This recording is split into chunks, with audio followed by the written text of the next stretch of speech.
The Russians are fleeing Crimea in droves as Ukraine is taking its revenge. But before we get into that, let's take a look at this footage from Kiev. This was the scene yesterday when Volodymyr Zelensky visited the city to mark the one-year anniversary of Russia's invasion.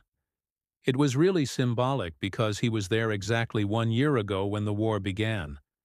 And he was back there just showing the world that he's not afraid to go to the capital of his country, but rather he's leading from the front.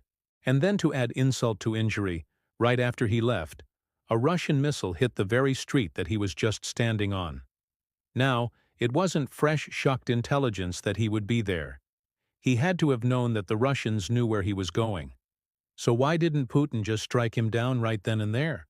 Well, my theory is that Putin isn't trying to kill Zelensky. He wants to capture him. He wants to put him on trial for being a Nazi or something like that. That's how Putin has justified this war. And that's what he would do with a captured Zelensky.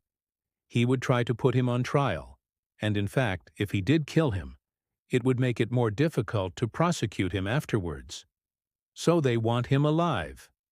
And remember when Zelensky refused to come out of his office in the first few days of the war, Putin assumed that he had already fled, that he'd gone to Lviv in the west, that he'd gone to Poland, that he'd gone to NATO countries.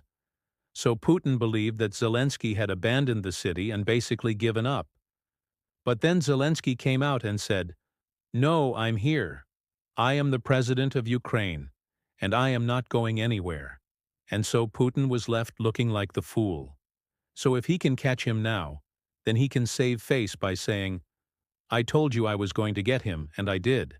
But if he had done that today, it would just look like a revenge killing. But anyway, that is all in the past now. We've got new footage to look at, so let's talk about this. In occupied Crimea, residents are panicking and storming the border crossings to escape to Russia.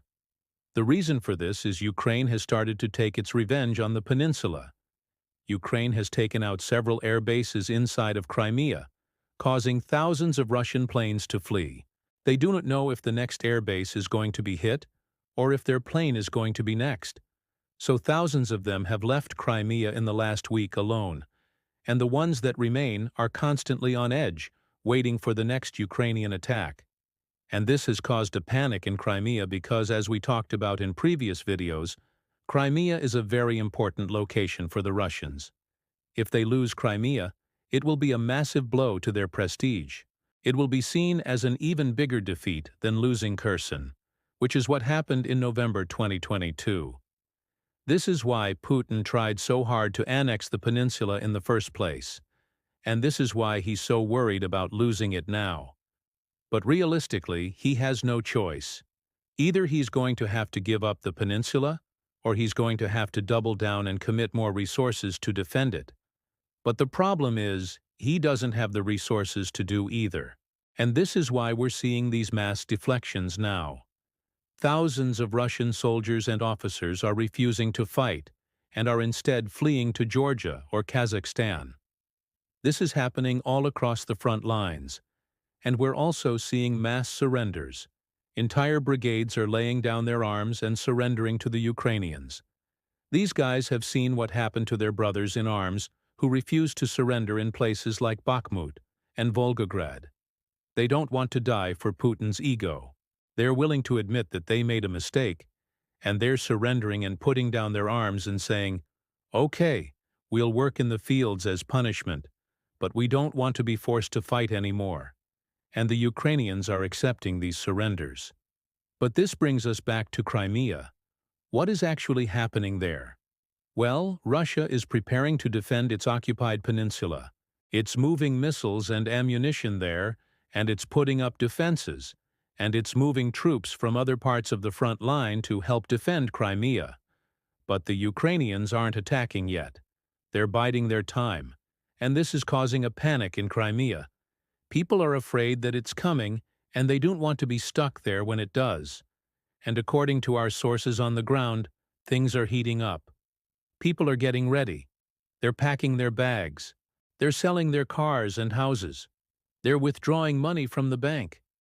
They're trying to buy dollars, euros, or any currency that they can find. They don't trust the ruble anymore. They know that things are going bad. And they are also trying to buy necessities like food and water, because they fear that when Ukraine takes Crimea, there's going to be a run on the stores, and people are going to be fighting over toilet paper and canned goods. And this is probably going to happen because, remember, Crimea is very dependent on Russia for food. Most of their food is actually imported from Russia itself, or from other parts of Ukraine that are occupied by Russia. They don't really grow much of their own food. So if Ukraine cuts off the supply lines, then people are going to starve. And this is what the Ukrainians are counting on. They know that Russia won't be able to defend Crimea forever. At some point it's going to fall, and they want the Russians to exhaust themselves while defending the peninsula.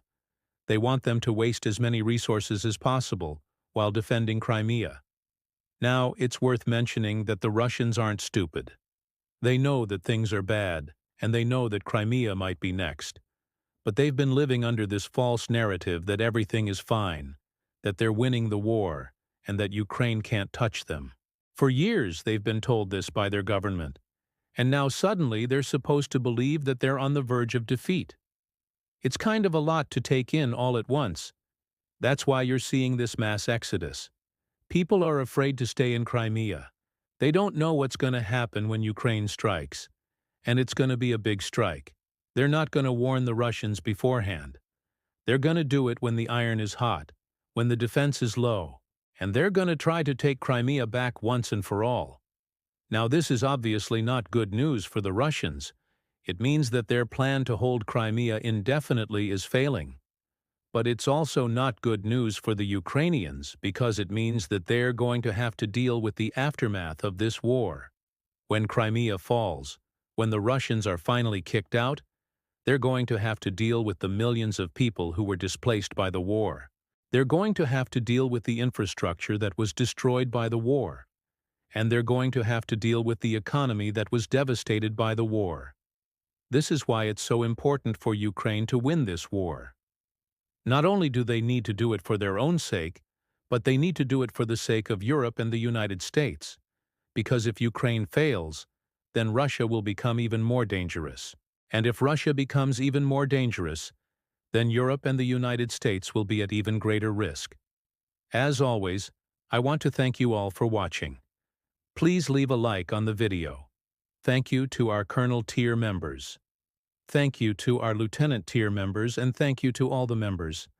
I couldn't do this without you guys. I'll see you all in the next one.